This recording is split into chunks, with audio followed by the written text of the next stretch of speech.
त्यो कोड चलिसकेपछि उनीहरूको फेसमा देखेको त्यो खुसीले, उनीहरूले बनाएको आफैले बनाएको गेम आफैले खेलिरहेको देखेको त्यो खुसीले मलाई एकदम अझै पढाऊ, अझै के सिकाऊ भन्ने जस्तो फिल भएको थियो। एभ्रिवान, मेरो नाम चाहिँ आश्रय पौडेल। जति बेला चाहिँ मैले यो फेलोसिप प्रोग्रामको बारेमा थाहा पाएँ, मैले के सोचेँ भन्दा चाहिँ यो मेरो थिङ्किङसँग पर्फेक्टली अलाइन हुन गयो।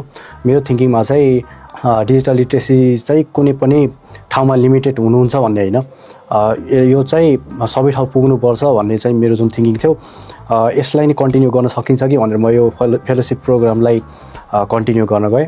मैले सिकेको केही कुराहरू, मैले जानेको केही कुराहरू अर्बनदेखि रुरल ठाउँमा के पुर्याउन मैले सक्छु भन्ने एक्सपेक्टेसनको साथ के गर्न सकिन्छ कि भनेर मैले चाहिँ यो फेलोसिप प्रोग्राम कन्टिन्युटी दिएको।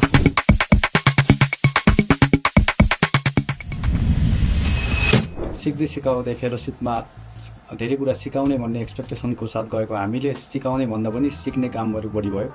फेलोसिपमा जाँदाखेरि कुनै मिसनमा गए जसरी ब्यागहरू प्याक गरेर प्लान गरेर कुन सिनेरियोमा के गर्ने, उताको अवस्था कस्तो होला भनेर जुन तसरी प्रिपेयर भएका थियौँ हामी, त्यो चाहिँ एक्चुअल फिल्डमा पुगेपछि त्यस्तो नहुँदो रहेछ। त्यहाँ गइसकेपछि टिचर बनेर गएको हामीहरूले टिचर सँगसँगै स्टुडेन्टको पनि रोल धेरै गरेको पायौँ।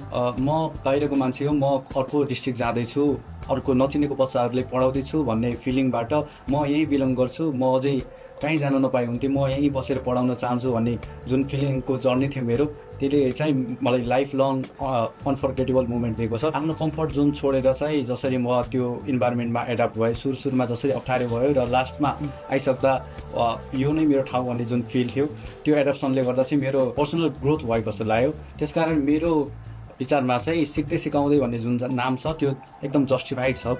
हामीले पढाइराख्दा स्टुडेन्टहरूमा जुन एक्साइटमेन्ट थियो त्यो देखेर पनि मलाई एकदम एनर्जी आइरहेको थियो। त्यहाँ गएर स्टुडेन्टहरूको बारेमा बुझ्दा, उनीहरूको इन्ट्रेस्टहरू बुझ्दा म एकदम एक्साइटेड थिएँ। उनीहरूले अब के सिकाउन सकिन्छ कि के सकिन्छ सिकाउन, मैले सिकाएको कुराहरू चाहिँ उनीहरूले सिक्छन् भन्ने जस्तो मलाई उनीहरूले पनि फिल गराए, जुनले चाहिँ मलाई कन्फिडेन्स एकदम मेरो बुस्ट गरेको थियो। एक लाइन भयो भने कोड गरिसकेपछि उनीहरूको त्यो कोड चलिसकेपछि उनीहरूको फेसमा देखेको त्यो खुसीले, उनीहरूले आफैले बनाएको गेम आफैले खेलिरहेको देखेको त्यो खुसीले मलाई एकदम अझै पढाऊ, अझै के सिकाऊ भन्ने जस्तो फिल भएको थियो। र यस्तो अपर्च्युनिटी दिनुभएकोमा म यो हाम्रो किङ्स कलेज अनि एडभोटेक र त्यहाँको कम्युनिटी सबैमा एकदम आभार छु। यस्तो फेलोसिप भइराख्यो भने चाहिँ के स्टुडेन्ट्सहरूले पनि सिक्न पाउने र जसलाई सिकाउन जाने हो उनीहरूको पनि ग्रोथ हुने।